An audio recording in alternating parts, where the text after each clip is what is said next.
आज फिर से बैठकर मेरे बारे में चुगली चल रही है। पल्लवी, जाओ, सारा काम छोड़ो और वो फाइल्स ले आओ। अरे तुम्हें बताया तो था आज क्लाइंट्स को प्रेजेंटेशन देना है डिजाइन्स का। बहुत लेट हो रहा है, जाओ जल्दी।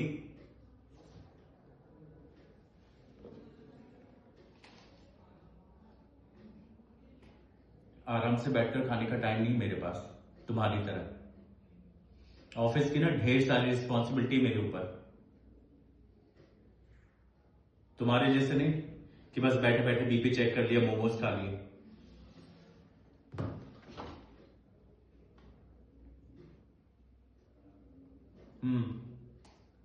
तो मैं एक काम करूंगा, ऑफिस मीटिंग में जब पहुंचूंगा तो वहां जाकर कह दूंगा कि मेरी वाइफ ने गर्मा गर्म पराठे बनाए थे आलू के, इसलिए मैं लेट हो गया। बाय।